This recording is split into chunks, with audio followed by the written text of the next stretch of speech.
예전에 언젠가 이런 질문을 받은 적이 있습니다. 목사님, 교회 열심히 다니는데 왜 아직도 이렇게 살기 힘든가요? 이런 질문을 받으시면 여러분은 뭐라고 답하시겠습니까? 물론 질문 자체가 완전히 적절한 질문이라고 하기는 조금 힘들 수도 있습니다만은, 그러나 우리가 생각해 볼 부분이 있어요. 먼저 이런 생각을 해봅시다. 크리스찬은, 그리스도인은 복받기를 원하면 안 되는가요? 기독교인이 기복하면, 복을 기원하면 나쁜 것입니까? 원래 기독교인의 삶은 늘 고난뿐이고 평안한 삶을 꿈꾸면 안 되는 것인가요? 그래서 지금 이런 질문을 하면 나쁜 사람입니까? 행복한 삶은 오직 천국에서 누리는 것이고 그것을 여기서는 단지 소망할 뿐이고 현실은 언제나 무조건 고단한 것인가요? 그래서 무조건 견뎌야 하는 것입니까?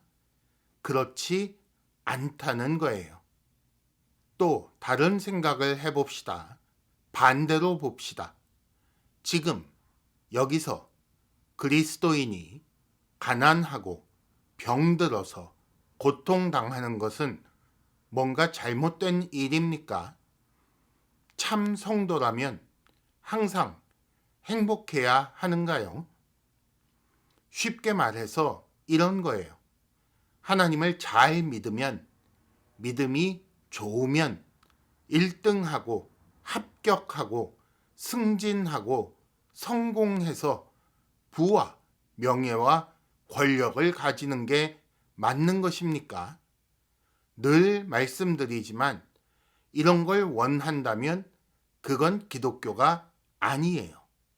그러면 제가 받았던 이 질문에 대해 성경은 뭐라고 답하고 있겠습니까? 우리가 이것을 바로 아는 게 아주 중요하고 필요한 일입니다. 히브리서는 고난 때문에 예수를 떠나려고 하는 그런 상황을 다룬 책이라고 했습니다. 즉, 성도의 현실에 대해, 그 문제에 대해 답을 주는 책이 히브리서라는 말이지요.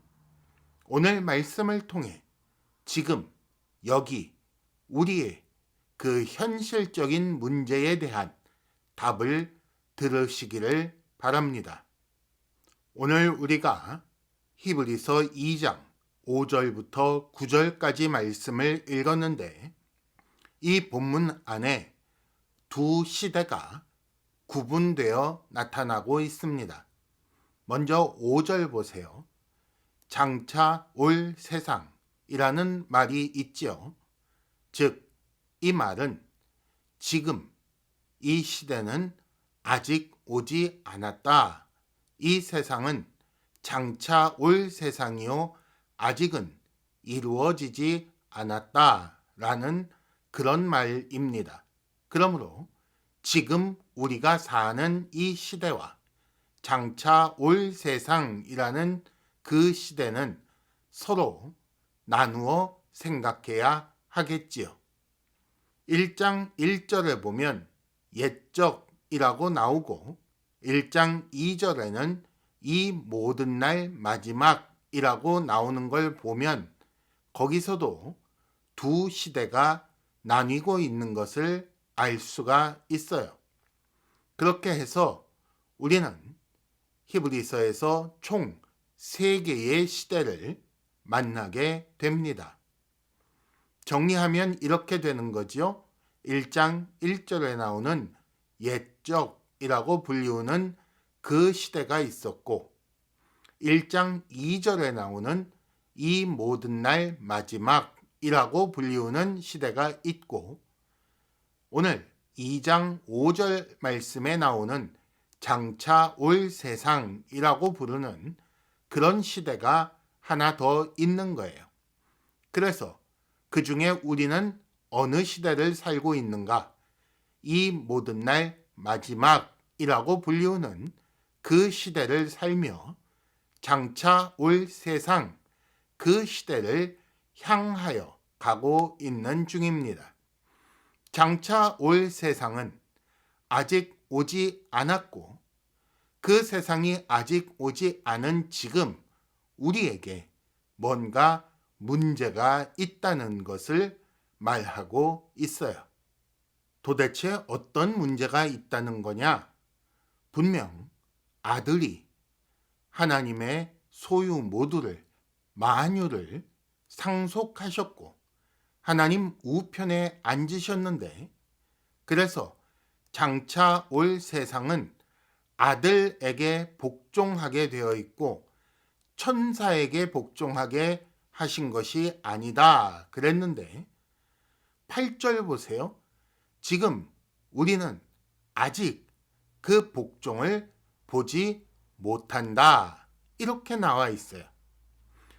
아들이 이 세상에 왔고 그리고 하나님의 말씀을 전했고 그리고 하나님의 뜻을 실현했는데 그런데 아직 이 세상에서는 그 아들에게 세상이 만물이 복종하는 것을 보지 못한다. 심지어 그 아들이 하나님 우편에 앉아 통치하시는데 여전히 만물은 그에게 복종하지 않는다. 이런 말이잖아요. 거기 더해서 9절에 보면 천사보다 못하게 되셨다. 곧 죽음의 고난을 받으셨다. 라고 하고 있어요. 그러니 세상이 보기에는 완전히 실패한 것처럼 보인다는 거예요. 그래서 아들 아니라 다른 존재를 우리가 찾아야 하는가? 아들 오기 전 옛적으로 돌아가야 하는 것 아닌가? 혹은 더 크고 더 세고 더 높은 어떤 다른 존재가 있지 않을까? 그런 존재를 통해 도움을 얻어야 하는 것 아닌가라고 생각하게 된다는 것입니다. 쉽게 얘기하면 처음에 드린 그 질문을 하게 된다는 거예요. 예수 믿는데 왜 아직도 어려우냐? 이런 질문을 하게 될 만큼 그렇게 우리에게 문제가 있다는 말입니다. 이런 문제가 어제 오늘 생긴 게 아니에요. 이 시대만의 특징도 아닙니다. 옛적이라고 불리우던 첫 번째 시대에도 역시 많은 문제가 있었어요. 하지만 그때는 두 번째 시대, 즉 이 모든 날 마지막 그 시대를 기대하며 기다리게 했었어요. 그때는 하나님께서 어떤 일을 하실 것이고 그때는 하나님께서 모든 문제를 다 해결하실 것이다. 이런 소망을 가지고 살던 시대였다는 거죠.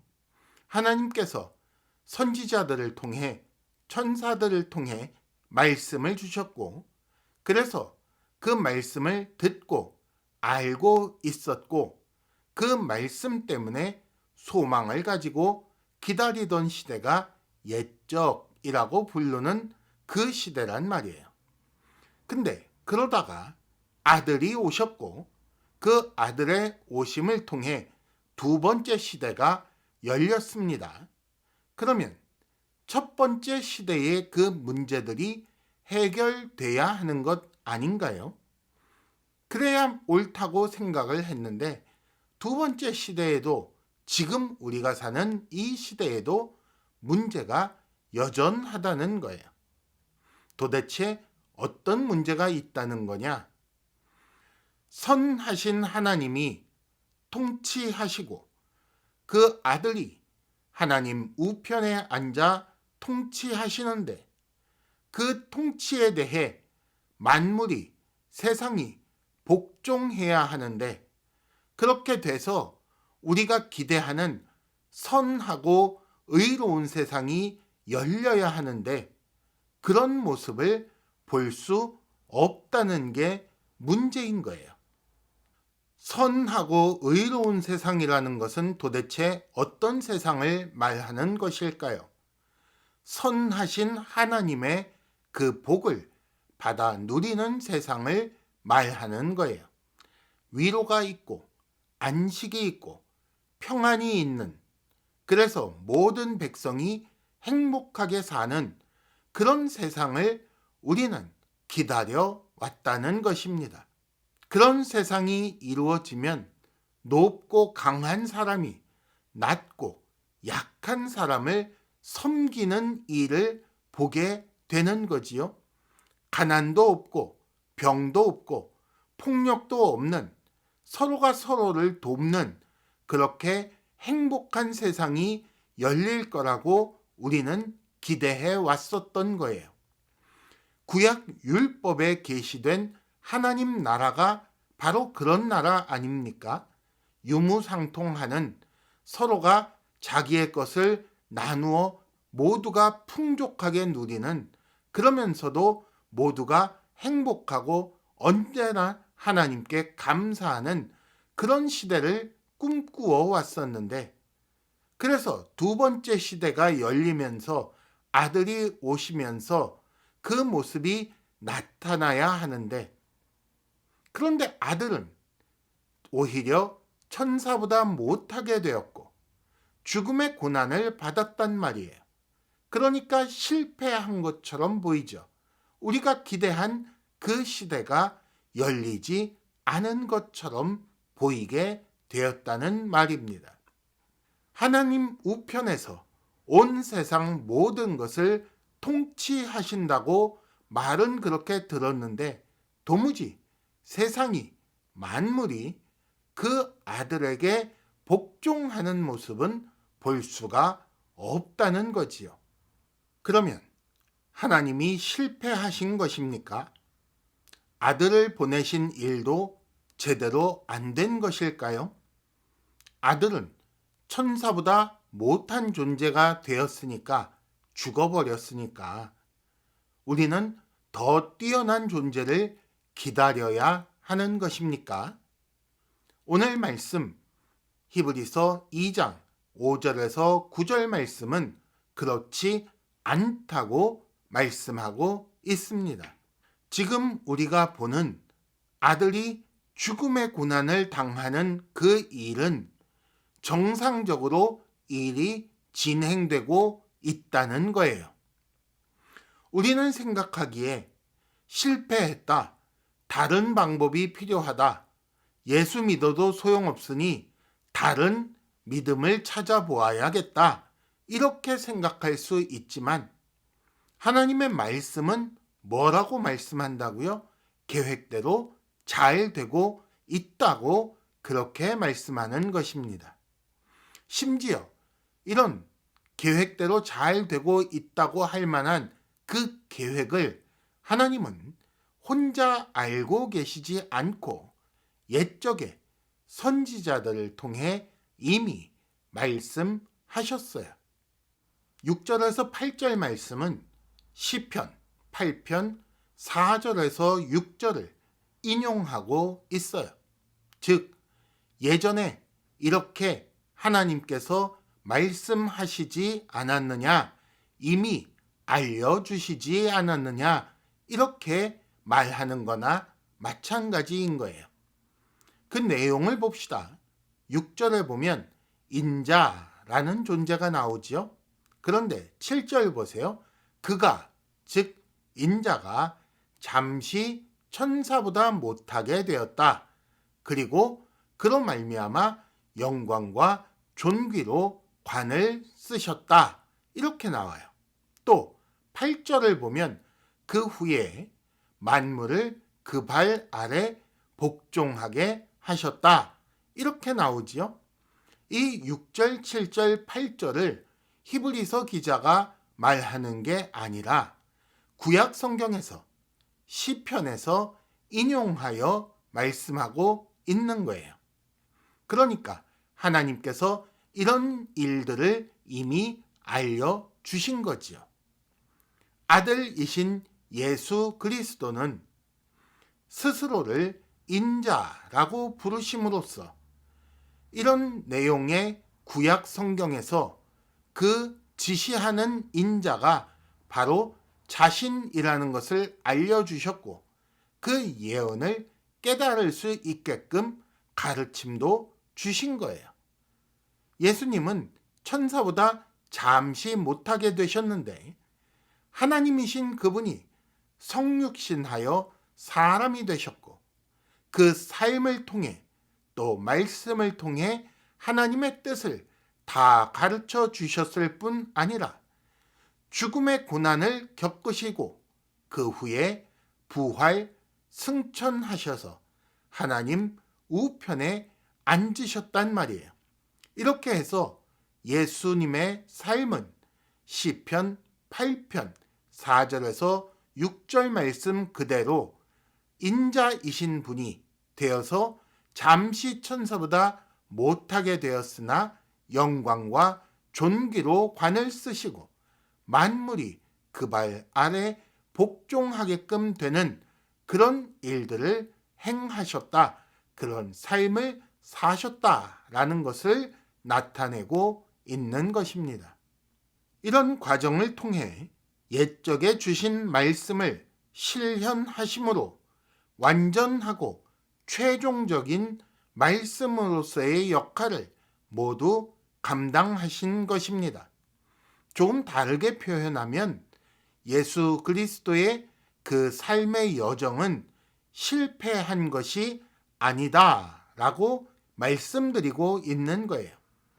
이미 옛적에 말씀을 통해 알려진 사실, 즉 하나님의 뜻, 의도, 계획, 옛적에 선지자를 통해 천사를 통해 이미 알리신 그 모든 것들이 이제 마지막에 아들을 통해 실현되었고 완전하고 최종적인 하나님의 뜻이 전달된 거예요. 아들이 우리가 보기엔 실패한 것처럼 보일지라도 그건 이미 알려진 그 계획대로 잘 이루어진 그런 일이라는 말입니다. 그러니 어쩌라는 말입니까?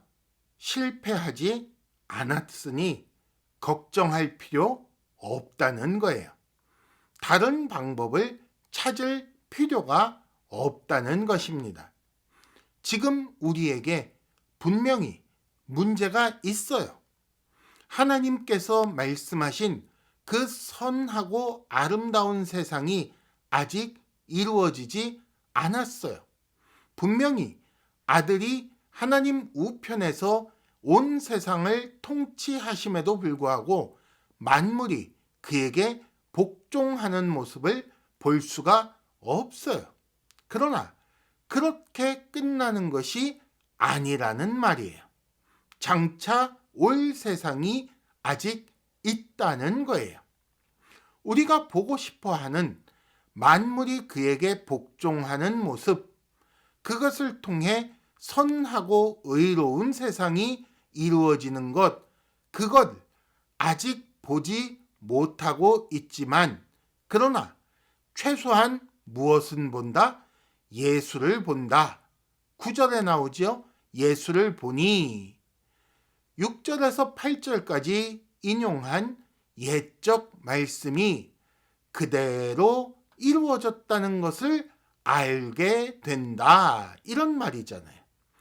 옛적에 하나님께서 우리에게 말씀해 주셨던 대로 아들을 통해 완전히 실현된 것을 우리가 보았으니, 그러니 다른 것도 분명히 하나님 말씀대로 하나님 뜻대로 이루어질 것을 믿고 기다려도 좋다라고 가르쳐주고 있는 것입니다.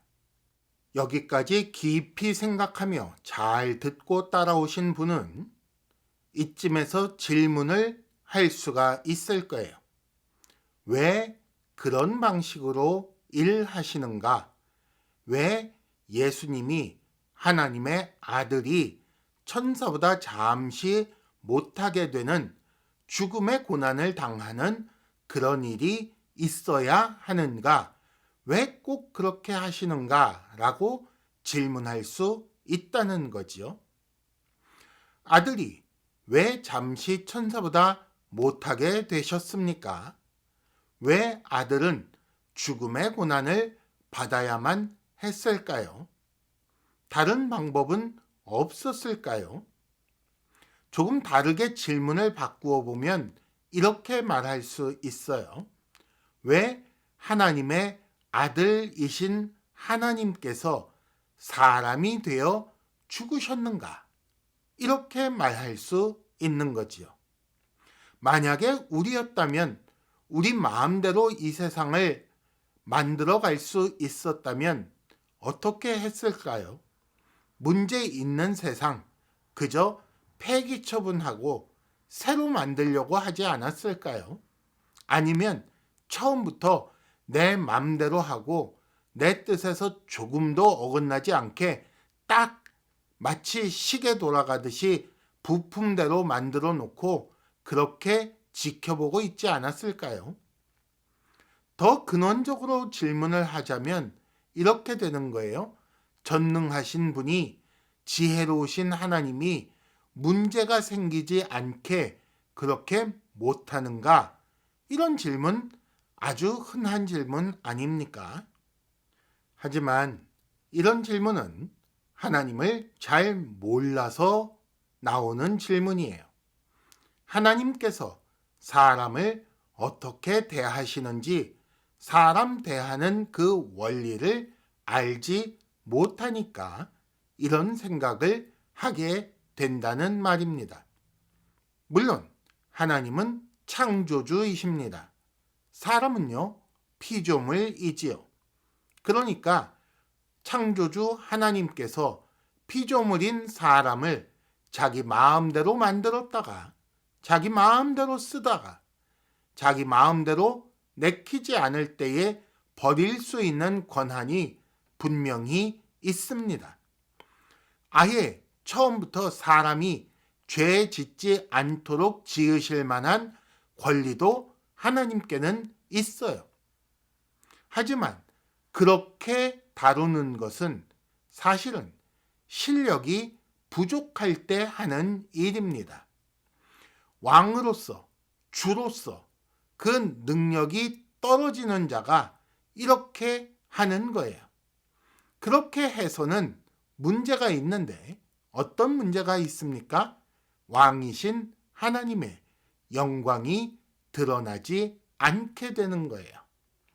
그렇게 하면 사람이 전혀 죄를 짓지 못하게 하시고 팔짱 딱 끼고 지켜보고 있다가 죄 지을 때마다 즉시 벌 주시고 만약 그러신다면 사람이 하나님을 두려워하여 복종할 수는 있겠습니다마는 하나님을 귀하게 여기지는 않을 것이고 하나님을 사랑하는 일도 없을 거예요.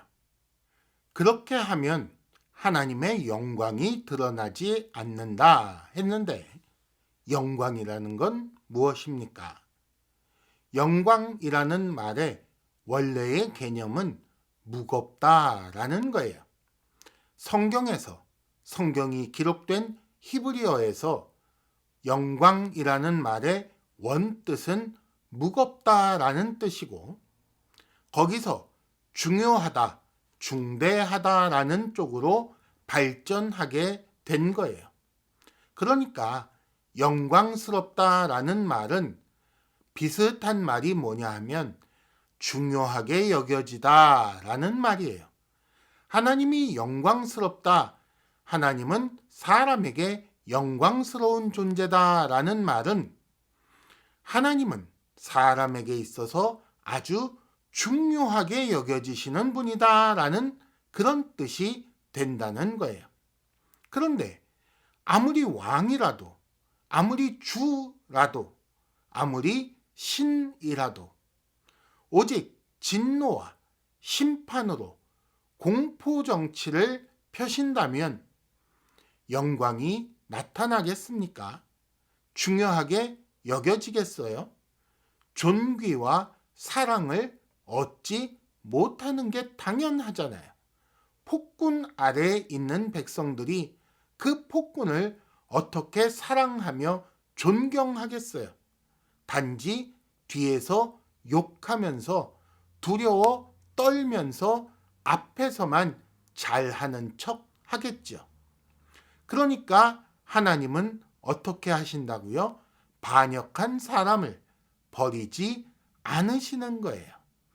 그 문제를 해결하겠다는 그 뜻을 말씀으로 전해 주시는 거예요. 그리고 최종적으로 아들을 보내셔서 완전하게 실현하시는 거지요. 그리고 그 뜻을 실현하기 위해 하나님 아버지께 복종하시고 죽음의 고난을 당하신 그 아들에게는 영광과 존귀로 관을 씌우시는 것입니다.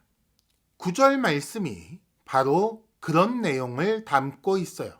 9절 보시면 죽음의 고난을 받으심으로 말미암아 영광과 존귀의 관을 쓰신 아들 예수라고 나오고 있잖아요. 예수님은 죽음의 고난을 받으시는 그렇게 아버지 하나님께 순종하시며 아버지 하나님의 뜻을 실현하시는 그런 일을 하심으로써 영광과 존귀의 관을 쓰셨다. 아주 중요한 분으로 여김받게 되었고 아주 귀한 분으로 여겨지게 되었다라고 말하고 있는 거예요. 그리고 그 죽음에 대해 설명하기를 이를 행하심은 하나님의 은혜로 말미암아 모든 사람을 위하여 죽음을 맛보신 것이다 라고 기록하고 있어요. 우리 구원에 대해 열심을 가지고 계시는 하나님께서 이리저리 미리 말씀을 다 하셨을 뿐 아니라 최종적으로 아들을 통해 말씀하시되 아들이 모든 사람을 위해 죽는 방식으로 말씀하셨다는 것입니다. 이렇게 낮아지는 방식으로 말씀하신 그 구원이 구원받는 자에게는 어떤 결과를 가져오는 거예요? 하나님께 영광을 돌리게 되는, 하나님을 아주 중요하게 여기게 되는, 사랑하게 되는 그런 결과를 가져오게 되는 거예요. 그러면 아들의 죽음이 어떻게 그런 결과를 가져오는가? 이 부분은 다음 시간에 알아보게 됩니다. 다시 처음 질문으로 돌아가서 답을 정리해 봅시다. 모든 사람은 왕이신 하나님께 복종해야 해요. 온 세상이, 만물이 하나님께 복종하여 하나님의 뜻을 실현하여 선한 결과를 이루어내야 합니다. 그래서 높고 강한 자가 작고 낮고 약한 자를 섬기는 세상이 이루어져야 정상이에요. 하나님 뜻대로 가난도 없고 병도 없고 폭력도 없이 서로 돕는 세상이 이루어져야 정상입니다. 온 세상 모든 사람이 하나님 잘 믿으면, 하나님께 완전히 복종하면 이런 살기 좋은 세상이 이루어져야 정상이라는 말이에요. 이게 우리가 꿈꾸는 세상이지요. 그러나 지금 여기는 아직도 여전히 힘든 세상입니다. 왜 그런 거예요? 하나님이 무능해서가 아니지요. 그 아들이 부족해서가 아닙니다. 세상이 아직도 하나님께 역행하고 있기 때문이고, 세상이, 만물이 그 아들에게 복종하지 않기 때문인 거예요. 그럼에도 불구하고 하나님은 억지로 폭력적으로 이 일을 이루시지 않으시고 그 영광을 나타내시며 모든 사람으로부터 사랑받기 위해서 지금도 오래 참고 기다리시며 우리에게 이 복음을 들려주시며 설득하는 작업을 하고 계시는 것입니다. 분명히 장차 올 세상에서는 세상이 만물이 그 아들에게 복종하여 선하고 의로운 세상이 이루어질 것입니다. 이건 그저 이루어지는 게 아니라 하나님의 열심 있으신 하나님이 이 일을 이루실 거예요. 그렇게 하시겠다는 그 말씀도 이미 예언을 통해 우리에게 알려주셨고 아들은 이미 그 모든 것이 이루어진다는 사실을 실현하여 보여주셨고 벌써 영광과 존귀로 관을 쓰셨다는 사실을 우리는 알고 있습니다. 부활하고 승천하여 하나님 우편에 계신다는 사실을 알고 있단 말이에요. 그러니 어떻게 해야 합니까? 장차 올 세상이 이 땅에 실현되기까지, 그날이 오기까지 하나님의 나라가 임하기를 기도해야지요. 나라가 임하옵시며 라는 주께서 가르쳐 주신 기도의 한 구절은 바로 이런 세상이, 장차 올 세상이 실현되기를 바라는 그런 기도인 것입니다. 이 기도를 드리며 나 먼저 하나님 뜻에 복종하여 나를 통해 나 있는 거기에 하나님의 뜻이 실현되도록 살아야 옳은 것입니다. 그 길이 비록 여전히 눈물 흘리는 길이기는 하지만 그러나 이미 보여주신 증거 때문에 우리에게는 소망이 있다는 사실을 기억하시기 바랍니다.